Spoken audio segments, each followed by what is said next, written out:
రచ్చకెక్కుతున్నాయి. దువ్వాడ శ్రీనివాస్, ఆయన భార్య వాణి, పిల్లలు, మరో మహిళ మాధురి మీడియా ముందుకు రావడంతో టెక్కలి డ్రామా ఇప్పుడు హాట్ టాపిక్గా మారిపోయింది.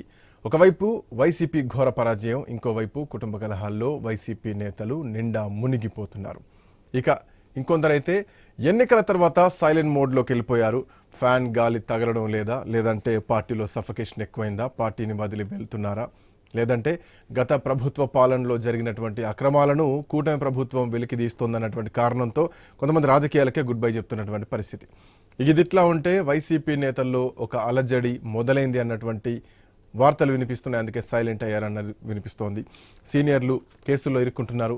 ఇక మరోవైపు పార్లమెంట్లో వక్ఫ్ బిల్లును వ్యతిరేకించడం ద్వారా బీజేపీతో కటిఫ్ చెప్పేసింది వైసీపీ. అటు జగన్ అక్రమాస్తుల కేసు కూడా కదులుతున్నట్టుగానే తెలుస్తోంది. క్రమంగా వైసీపీ కేడర్ కూడా మనోధైర్యం కోల్పోతుందా అన్నటువంటి ప్రచారం కూడా జరుగుతోంది. ఇక ఇవన్నీ ఇట్లా ఉంటే గనక అటు దువ్వాడ ఎపిసోడు రాజకీయంగా రచ్చరేగుతోంది. కుటుంబ కలహాలు కాస్త ఈరోజు రోడ్డున పడి రాజకీయ భవితవ్యమే ప్రశ్నార్థకంగా పడుతున్నటువంటి పరిస్థితులు కనిపిస్తున్నాయి. మాట్లాడదాం, రాజకీయాలు ఎటుపోతున్నాయి, పరిస్థితులు ఎట్లా ఉండబోతున్నాయి, అసలు వైసీపీలో ఎట్లాంటి పరిస్థితులు ఉంటాయి, రాజకీయంగా పార్టీ ఎట్లాంటి క్రమశిక్షణ చర్యలు తీసుకోవాలి ఇంత జరుగుతున్నటువంటి క్రమంలో. ఎందుకంటే ఒక ఇన్సిడెంట్ జరిగిందంటే గతంలో కూడా ఎన్నికల ముందు చాలా జరిగినాయి. చాలా వీడియోలు బయటకు వచ్చాయి, చాలా ఆడియోలు బయటకు వచ్చాయి.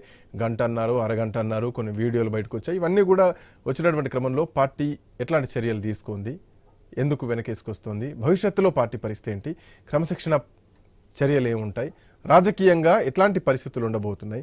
ఒకవైపు ప్రజాపాలన కూటమి ప్రభుత్వం ముందడుగు వేస్తుంటే వైసీపీలో ఇట్లాంటి అలజడులు కనిపిస్తున్నాయి. మాట్లాడదాం.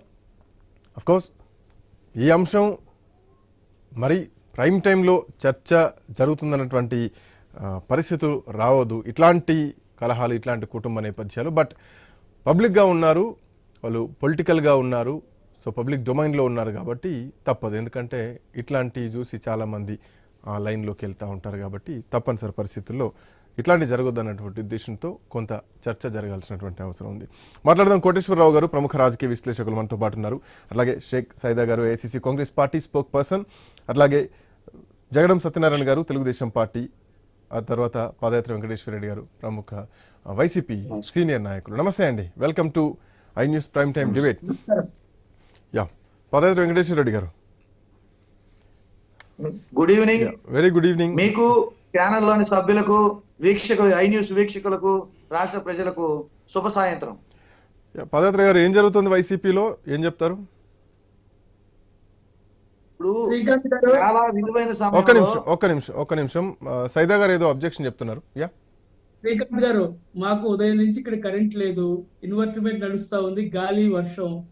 ముందు నాకు ఛాన్స్ ఇస్తే మంచిది, మధ్యలో కట్టిపోతుంది. రైట్ మీ రిక్వెస్ట్. పాదయాత్ర గారు ప్లీజ్, ఆయన పరిస్థితి బాగాలేదు, అక్కడ టెక్నికల్ ఇష్యూస్ ఉన్నాయి. సైదా గారు ఓకే, సో వైసీపీలో ఏం జరుగుతుంది అని చెప్తారు, బట్ అసలు రాజకీయంగా ఏం జరుగుతుంది, వైసీపీ పరిస్థితి ఏంటి? ఎన్నికల ముందు చాలా కీలకమైనటువంటి నాయకులు వెళ్ళిపోయారు, ఎన్నికల తర్వాత 11 మందితో ఉన్నటువంటి నాయకత్వం కాస్త ఈ రోజు కొంత మనోధైర్యం కోల్పోతున్నటువంటి పరిస్థితి కనిపిస్తోంది. So what's happening in